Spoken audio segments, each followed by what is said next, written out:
Chapter 2083. Faria really couldn't think of who wanted her life. Although the shadows of Lucas and Tianming flashed through her mind, she immediately denied this idea.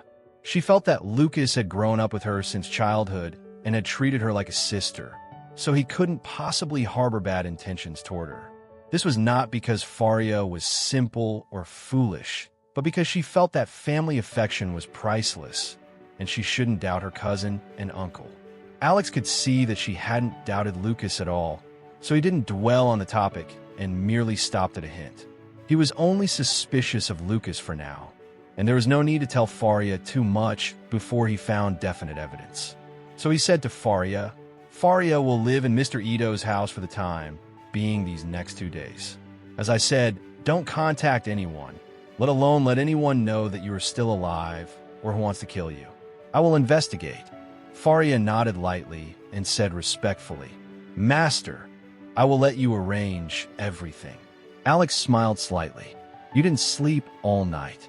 After you finish eating, let Miss Ito arrange a room for you to rest." Xingshi hurriedly said, "Miss Adair, what style of room do you like? A Chinese-style tatami mat or a European-style soft bed? I'll let the maid prepare it in advance." Faria hurriedly replied, "Miss Ito is too polite. I can go with anything." Xingshi said with a sweet smile, "In that case, let me help you arrange a Chinese-style guest room. It can also be considered countryside style." Faria said politely, "Then thank you, Miss Ito." Xingshi said earnestly, "Miss Adair is Master's good friend. When you come to the Ito house, treat it as your own home." With that, Xingshi added with some regret, "Ms. Adair is coming to Beijing. It stands to reason that I should accompany you to stroll around, but Master will not let you show up. This time I can only apologize for having you stay at home. After the matter is resolved, I will take you around again."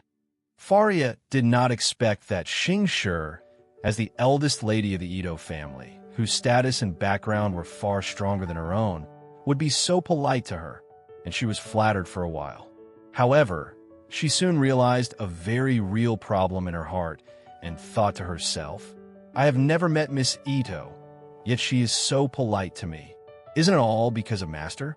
It can only be because Master has too much ability and too much influence." While Faria was feeling emotional, Xingshi had already prepared the matcha and the Chinese tea ceremony.